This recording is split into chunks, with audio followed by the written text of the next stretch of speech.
मोदी 13 सितंबर को जब BJP headquarter पहुंचे तो उनका फूलों से स्वागत किया गया, गाजे बाजे बजवाए गए, उनकी तारीफों के पुल बांधे गए।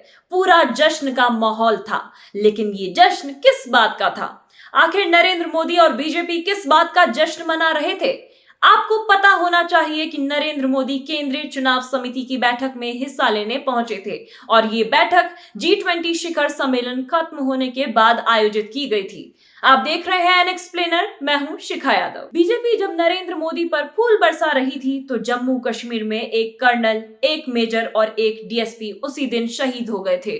बीते कई सालों में कश्मीर ने ऐसा दिन नहीं देखा था, लेकिन नरेंद्र मोदी जब पार्टी कार्यालय में जश्न मना रहे थे तो हमारे जवान आतंकियों से लड़ते हुए शहीद हो गए। क्या नरेंद्र मोदी इस बात का जश्न मना रहे थे? जम्मू कश्मीर में आतंकियों से लड़ते हुए अपने प्राणों की आहुति देने वाले जवानों पर बीजेपी ने एक शब्द नहीं बोला। 13 सितंबर को रात 10 बजे तक एक भी शब्द नहीं कहा गया, ना ट्वीट किया गया, जैसे कि देश को पता ही नहीं चलेगा कि देश में क्या हो रहा है। कांग्रेस ने कहा कि अनंतनाग में हुए एनकाउंटर में जवानों को खोना बेहद दुखदाई है। पूरा देश शोक में है। हमारे 3 जवानों ने सर्वोच्च बलिदान दिया है। उनकी शहादत को कोई भुला नहीं पाएगा। दूसरी ओर 13 सितंबर की शाम को बीजेपी ट्विटर पर नरेंद्र मोदी के भाषणों और तस्वीरों को शेयर करती रही।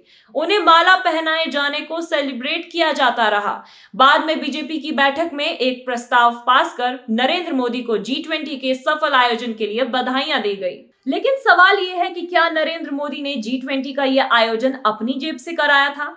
क्या नरेंद्र मोदी ने जो पैसा खर्च किया वो पैसा उन्होंने मजदूरी करके कमाया था? G20 देश का आयोजन था। जनता का पैसा G20 पर खर्च हुआ तो नरेंद्र मोदी जश्न किस बात का मना रहे थे?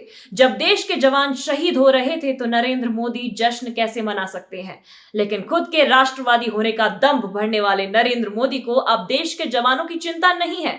इससे पहले जब आर्मी ने एक ही दिन में सबसे ज्यादा बड़े रैंक के अधिकारियों को खोया था तो वो मई 2020 का समय था, जब एक कर्नल और एक मेजर जैसे बड़े रैंक के अधिकारी शहीद हुए थे। पिछले 3 सालों में अनंतनाग की घटना सबसे बड़ी आतंकी घटना थी, जिसमें देश ने एक कर्नल, एक मेजर और एक डीएसपी को खो दिया। लेकिन नरेंद्र मोदी जश्न में डूबे रहे। उन्हें मणिपुर की भी याद नहीं आई, जहां ड्यूटी पर तैनात एक पुलिस सब इंस्पेक्टर की गोली मारकर हत्या कर दी गई। ये गोली सीधे सब इंस्पेक्टर के माथे पर मारी गई थी। मीडिया रिपोर्ट में कहा गया है कि यह हमला स्नाइपर ने किया था। इससे पता चलता है कि 130 दिन से ज्यादा समय से चल रही मणिपुर की हिंसा कितनी खतरनाक लेवल पर पहुंच गई है। 35 वर्षीय सब इंस्पेक्टर आनखुमांग हाओकिप कुकी समुदाय से ताल्लुक रखते थे। हाओकिप जब ड्यूटी पर थे तभी उनकी माथे पर गोली मारी गई। पुलिसकर्मियों ने इस हमले के पीछे मैतेई संगठनों का हाथ होने की आशंका जताई है। ये घटना भी 13 सितंबर की है। सवाल फिर वही है कि आखिर नरेंद्र मोदी किस बात का जश्न मना रहे थे, वो भी जवानों की शहादत के दिन। क्या हमने इसी दिन के लिए प्रधानमंत्री चुना था? सोचिएगा जरूर।